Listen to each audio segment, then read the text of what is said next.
And they just married me to my father. It's Ms.Eva Lokko. But you can also call me Mrs. Pensiential. That's my Mrs. name. I'm very happy to be here today. I can see a lot of young people. But I've heard so much about women. Now, which way do I go to stop the echo? So much about women, and we've said a lot of things. I'm not going to talk about the accomplishment. I want to say a little bit about the fact that they went through everything that was thrown at them, and they made it. Please give up a hand for all the women presenters before me. It's very interesting to see that this thing was organized by young people. And therefore, it's not strange that the room is full of a lot of young people. So I'm going to talk about my passion. And my passion is to do with what? Young people. Okay. Now, if we go back a bit, just one slide back, you see that I'm saying, and this is my passion, that seriously speaking, we were born dependent on each other.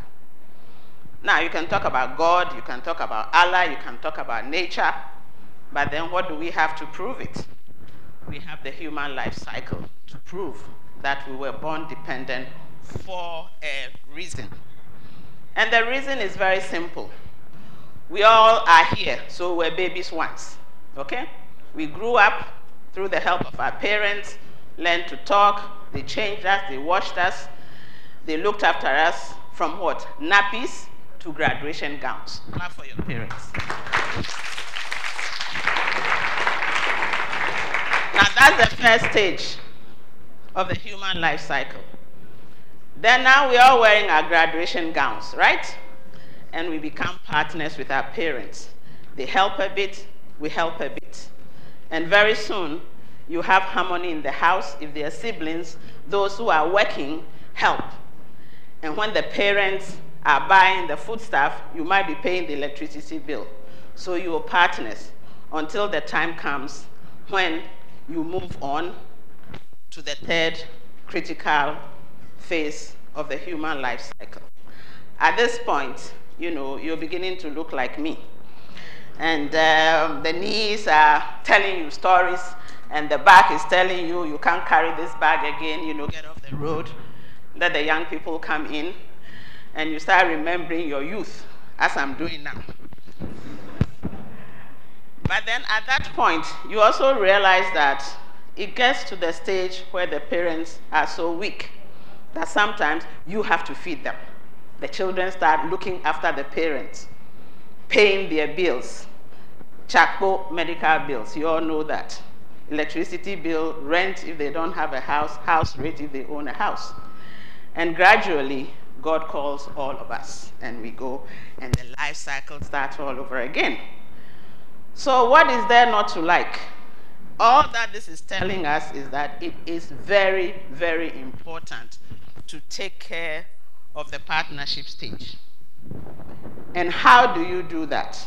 You do that by making sure that every young graduate, and when I say graduate, please don't think about tertiary institutions. That's not just it.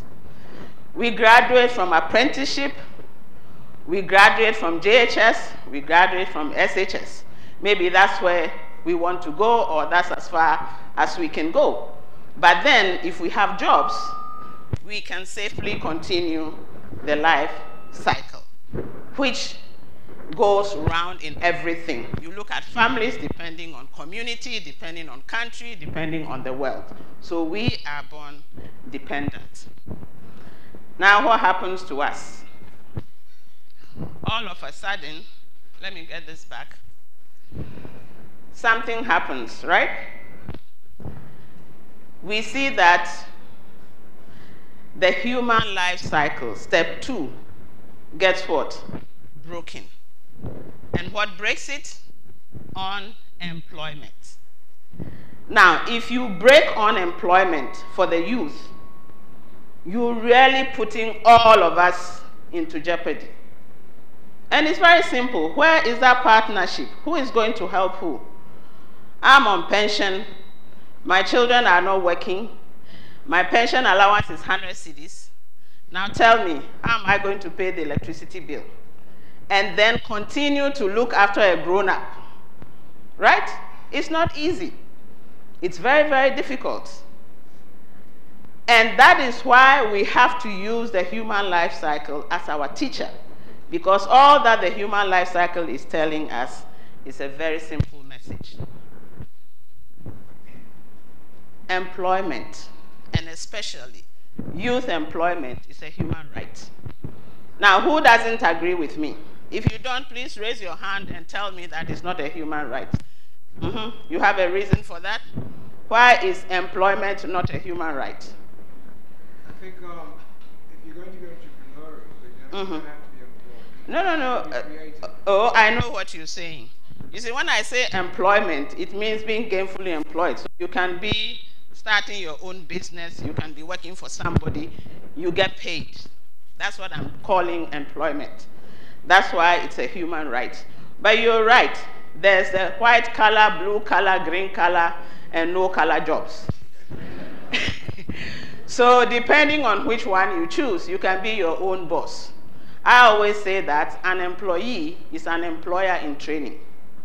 Because if you learn well, you can also start your business with the experience that you've gained whilst you are an employee.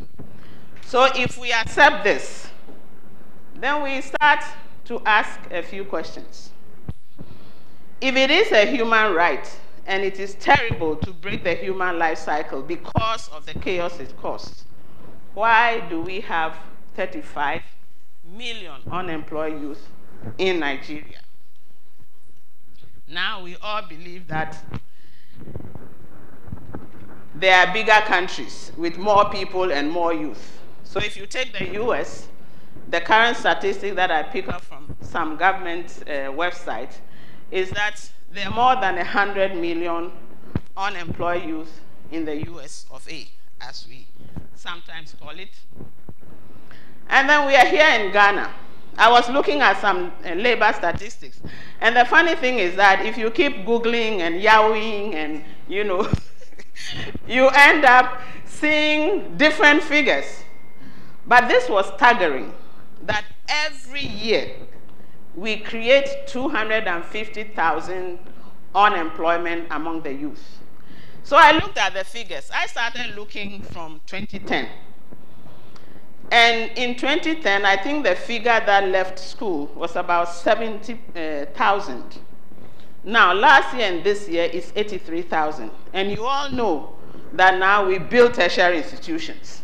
Tomorrow you will find Eva Graphic University of Scotland. Yes, am I telling lies? Tomorrow you will find it. The next day you find the Kojo Apostolic University. And it goes on and on. So every year, the number of tertiary, I'm not talking about everybody, but just the tertiary institution, is 83,000 a year. Now, how many of them get jobs? We started looking, search. The maximum we were able to put together is 5,000. Now, can you believe this figure? You can't. Because this is what is happening to our youth. And then you go further, and I said, okay, now how about the whole world if we put them together? This figure is not correct, but it is indicative that worldwide we have over 300 million young people who are unemployed. What is causing the unemployment? Who can tell me? Why are our young people not getting into employment? Now, who can tell me? Global. That one is big. Now come home. What? Well, that too. But basically, the problem starts right from school. You know, in my days, you teach me, and I think a lady was saying here, I really enjoyed her speech. I think it's Regina. You know, we used to say, chew, pour. She forgot the pour. Chew, pour, pass, and forget. That was the old system. And I thought, we're done with that. Now we're in the modern world where young people chill And then they say, WhatsApp, yeah, right, call me. And they're also doing what? Chew, pour, pass, and forget. Does that make sense to anybody here? If I was doing it, what right do you have to be doing it in 2014? You don't. But unfortunately, that's the situation that we're in.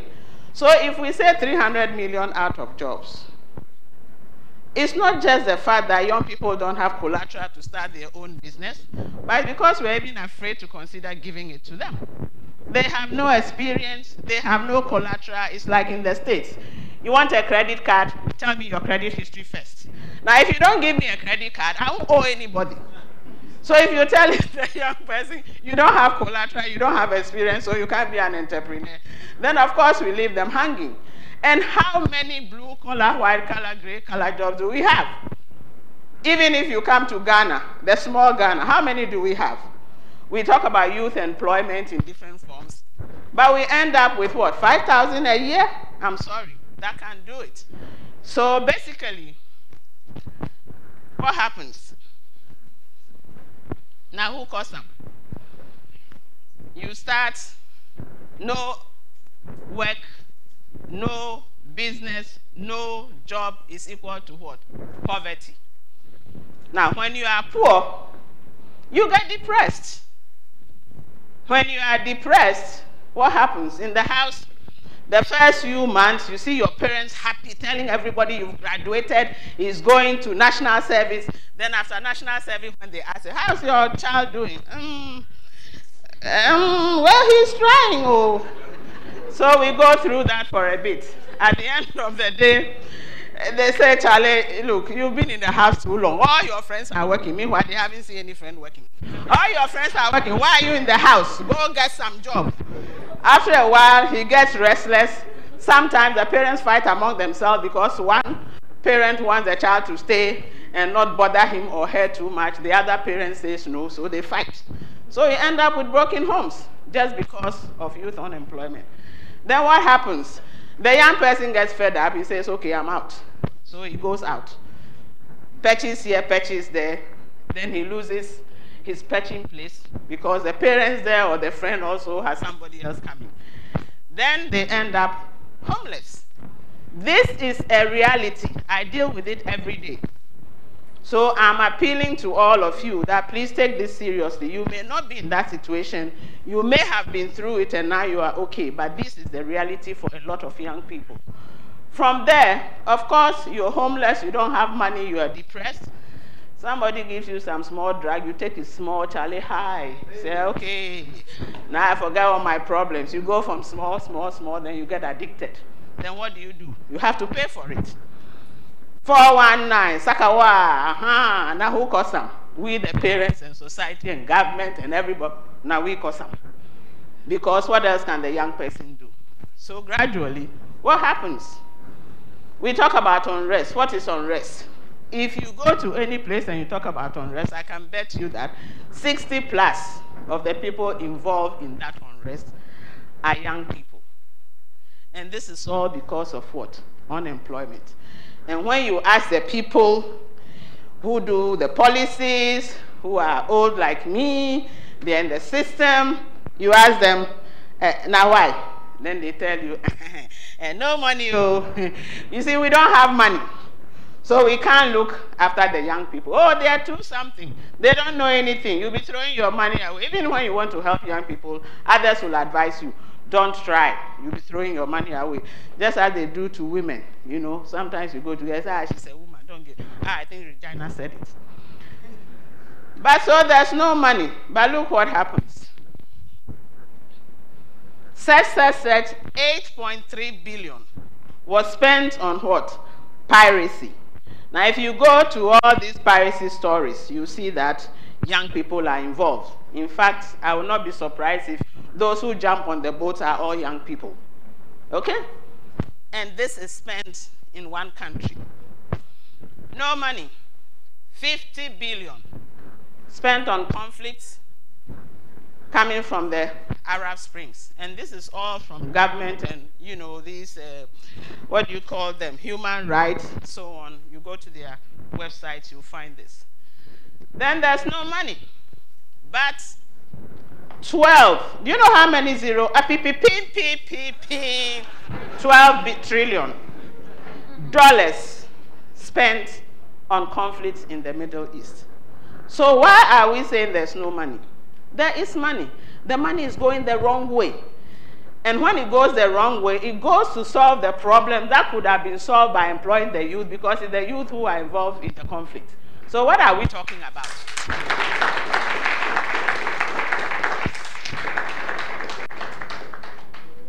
Now, if we take that 12 trillion and we just say, okay, 12,000 per youth, we had 300 million, right?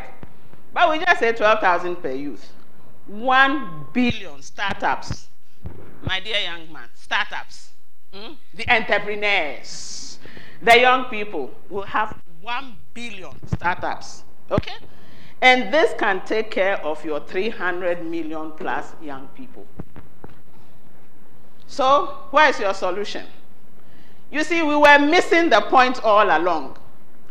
If you do not take care of the second critical stage of the human life cycle, and you create unemployment, then you have wahala. But if you spend that money to start these young people on their way, the entrepreneurs, it's not everybody who is an entrepreneur, we know that. Otherwise, who would they employ? So basically, you can simply see the equation unfolding, that if you give the youth what they need to start businesses, they become the third pillar for job creation after government and the existing private sector.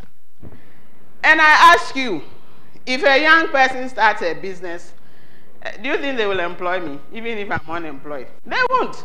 They will employ other young, unemployed young people. So what happens? Gradually, your unemployment problem is being fixed. The youth will create jobs for the youth. And then you have to kick in your policies to support this. Now, one of the funny things that people ask me, you say you're a satellite engineer, you say you are a broadcaster, a media person, ICT. Why do you start an NGO that helps young entrepreneurs? I mean, where is it coming from? We don't know you for But the point is, we live in this world, and we see things, and we are supposed to analyze the things we are seeing and provide solutions to them. I have a daughter and a son. I would not want them to be in the situation that I see every day at my NGO. You see, sometimes, and I think a few speakers have said, you don't have to have so much to help, really. My little truck Akpenja that I have, with the help of my older sister, Mrs. Hornsby Odoi, and my husband, we say, you know, if they say, look, if this is your passion, let's see what we can do. We took the money. And I'm proud to say that I meet a lot of young people who are doing so well, who have passed through my NGO called Totally Youth. One of the first few ones is now somewhere in New York running his own fashion show. New York. It is not a place where you get in and you get onto the fashion track. It's not easy. And I like to honor him by calling his name. He's called Felix Anaman. I'm sure some of you may have heard of him. You see, they need very little, just encouragement. You know, we have only 4 places for people to sleep, just 4. But we manage it in such a way that if they are all boys, they perch together. We don't count the number. So that at least we are reducing the homelessness. And what we do is that the little that we have, we give to them, monitor them, mentor them. I was enjoying the mentoring session. I said, yes, This is what we need to put in place. Some of them just need advice or just somebody to point them the right way, and they are done. Right now, I have a whole group of young people. They are trying to set up a transport network in Ghana. And they need $12 million. As we speak, somebody has offered to give them that money.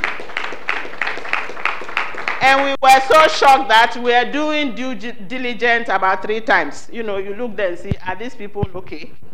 You go and say, is it clean money? You know? So, of course, you know what you do. You Google, you Yahoo, you Bing, you Bang, and then you look at what they have and you say, well, they exist. So, you know? And they knew what they wanted. Sometimes when I'm talking to them, I get a headache. I said, look, this is too much money for people with no experience to ask. So please be patient, you know. Go about it carefully. Say, but this is what we want to do. Here's the plan. We sit on it. We look at it. We fight over it. Then they say, we don't want to go step by step as we keep advising. They want to go it big. And you should see the plan. We have so many people. Anybody can come. We also help people who are looking for jobs, by the way. So all I'm saying is that with a little help, these young people, our formula is very simple. When you start, as soon as you start making money, you take on 4 more young people. So at the end of the day, 5 people are off. And we don't care what you're doing. You're a seamstress, a carpenter, a satellite engineer, a doctor, we don't care.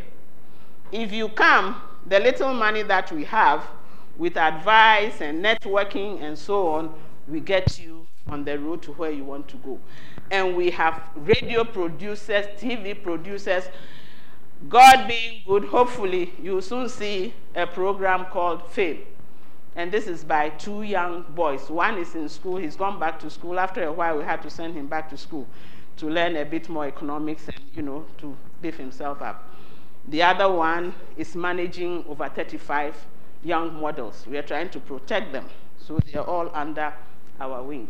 If I can do it with my truck equipment, why can't government do it? Why can't the private sector do it? Young people are creating jobs for young people. What are we, the older people, doing? What excuses do we have? None. All you have to do is organize your policies well and make sure that you're looking into the future. Because as the guy says, when you come, your time will come and you will go. Now, what are you leaving behind for the children? And the youth, they are children. Because of that dependency, when it breaks, everybody suffers. When the homeless guy decides that now he has to be an armed robber, he doesn't say, oh, you were not there when I was suffering, so I won't touch you. He goes where the money is, where it's easier. So it affects all of us. If it's a drug addict, the relatives suffer, the victim suffers, the friends suffer. You know, when you are walking and he comes near you and they ask you, do you know him? And you think it was only Jesus who was denied 3 times. You lie bad. Yeah, oh, I don't know him. I just met him on the street. He wanted some money. He said, hey, Kojo pa no adansa. Then nobody is there, but you knew Kojo. And today, Kojo has ended up like this. So my advice to everybody here, including the young people, everybody has told you, keep on dreaming, but don't just dream. Make sure you're doing the right things so that your dream will come true. Dreams don't come true just by dreaming them. Dream comes true when you start believing in them and start working towards them. And make sure that when you are in school and you are not being taught entrepreneurship, you are not being taught business planning, you are not being taught CV writing, you are not being taught application writing. What is the other one? You are not being taught proposal writing. You say, it's the school. Oh, it's not the school. EBU, oh, I beg.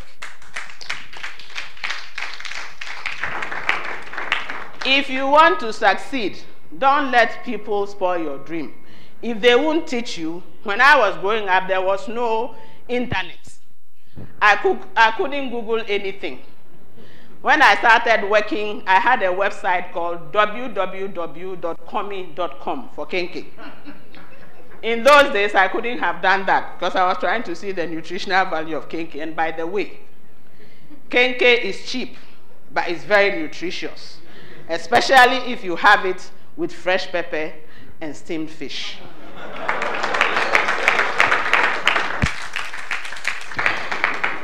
So, please take your education seriously. And whatever they are not teaching you in school, Charlie, the internet is there. When I was looking, where did I go? I went to the internet. Then I saw 300 million unemployed. I said, yeah, I caught you. I didn't create that statistic. It's there. Anything you want to learn is on the net. You can go to university on the net. Some of it is free, by the way. You can learn everything. So if they are not teaching it to you in your universities, please do it yourself. And when you come out, don't sit there. When you go to national service, don't go and buy amadanash and granuts. Don't go and serve anybody and stand in the corridors. Get them to give you work to do, because the employee is an employer in training. So today, when you go home, make sure that you don't forget the youth. The youth can create jobs for the youth. They are the third pillar for job creation after government and the private sector. We must support them. We are not saying we are going to give them food. You know, as somebody said, don't give them the fish. Teach them to fish. Mentor them, support them, direct them. If they are stubborn, you are your children. Step on their toe a bit, it's allowed. So that one day they will come and say, when you were stepping on my toe, I was very angry. But now, me too, I have my own business. Or I'm working and I'm earning chapo money. Thank you very much. God bless you.